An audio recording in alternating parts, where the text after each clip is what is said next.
Just moments ago, Dennis Rodman was announced as a member of the 2011 Naismith Memorial Basketball Hall of Fame class. He joins us right now. Dennis, first thing I want to know, where were you when you got the call, and what was your immediate reaction like? It must have been special. Well, no, not really. I predicted this 3 years ago, man. But you know what?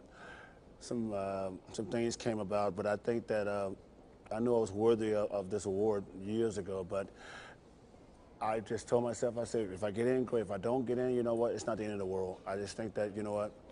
Just having a great career, man, and entertaining a lot of people, millions and millions of fans around the world, that was more for me than anything in the world. But when I got the call, it was more like, okay, great. You serious? I thought it was a joke. Seriously, I thought it was a damn joke. I said, all right, whatever, dude. I mean, you're just kidding with me, right? And he said, no, Dennis, you got in the Hall of Fame. Congratulations. I said, okay. I didn't know who I was talking to. And he said, well, this is John. I said, John, okay. All right, cool. Thanks. Then my agent called me. He said, Dennis, you made the Hall of Fame. He's crying. I don't know why. He didn't get in. so why you cried? You know, he said, well, I'm just so happy. He's been working on this thing for 2 years, and he's crying the whole time. Took his wife out to dinner, celebrated with his mom and dad. And I'm like, I'm still like tripping, like, did I actually make the Hall of Fame? So that's how I looked at it. So yeah, you hang up the phone with your agent, you get the call, and then you realize, yeah, I did make the Hall of Fame. Is there a moment like, I know your words to Jim Nantz earlier were, it's cool, man. Was that the feeling all along? That's just the way, sorry. Like I said, this won't hit me until I walk down that street, man. It won't hit me till then. I think more now, it's more like, it's just like, it's still like, is this really real? I mean, 'cause it's more like that. It's like, wow, I'm just like living in this whole like facade, and like, damn, is this really happening? Am I really up to looking at this stuff right here? And it's like, oh man.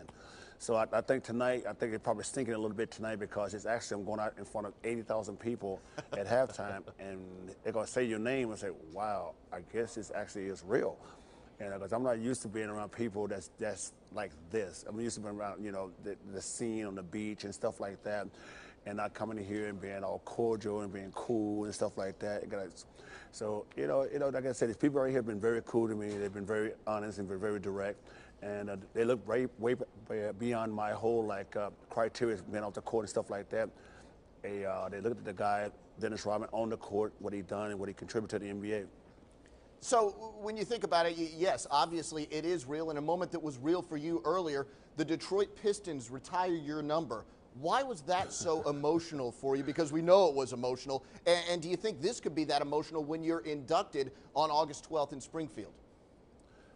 Well, I think it's going to be the same way because, you know, it was, like I said, the same thing with Detroit because it's on April 1st. It's okay, so it's like, I thought that was a joke too. When we played the Chicago Bulls, come on, who set that up? Okay, so it's like, wow.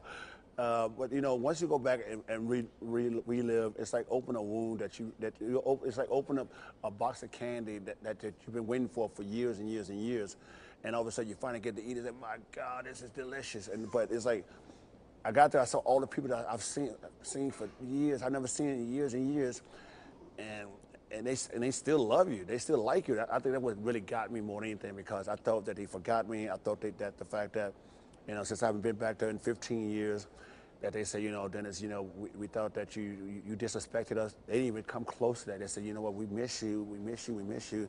And it showed me all the love in the world. And that right there really got me, you know, balling out a little bit. Yeah, you were balling out a little bit. One thing, in looking ahead to this ceremony in Springfield, you've been associated with a lot of great players, with a lot of great coaches. Right. Have you given any thought to who will present you into the Hall of Fame? That's a big decision. Yeah, I got one guy, but I'm not going to say it right now. You're keeping it private? But like I say, well, I'm gonna keep it private. I'm gonna keep it private, and a lot of things I'm gonna do at the Hall of Fame is gonna be very, very interesting, and it's gonna be very, very exciting because no one's in the history of the Hall of Fame, any Hall of Fame, that's gonna ever see what Dennis Rodman's gonna do, and it's gonna be exciting. It's gonna be different. It's gonna be very, very, very cool. very cool, and it's going to represent the Hall of Fame in the best way. And I think that the people that's going to be lining down the streets is going to be very, very. It's going to be like, wow. And you guys are going to be saying, this has never happened before in the history of any Hall of Fame. And it should be cool for everybody. It should be cool, brother. Like I said, I don't disappoint anybody. And the one thing, we're going to cherish this the rest of our lives, man. Well, Dennis, you've got us all excited now. I can't wait now for this induction. Before we let you go. It's going to be cool. Yeah, oh, I'm sure it is. Last thing I want to know, for someone who never saw you as a basketball player, so many other people have tried to define you, tell us, who were you as a basketball player so everybody will know? Who was Dennis Rodman? Well, a lot of people used to call me a cartoon when I was playing because I changed my hair, and all the kids would come to the game. They have changed their hair, they have green, red hair, blue hair, yellow hair, stuff like that. I really don't. I couldn't describe Dennis Rodman. I think that, you know, when I first came in the league, I was a very nerdy black kid from the ghetto. Then moved to the country. Became a country boy. Very inexperienced mentally wise, with the women wise, just in life in general. Then once I left Detroit, things started to really turn around for me. I became this very macho, very strong individual, a very freelance type of guy.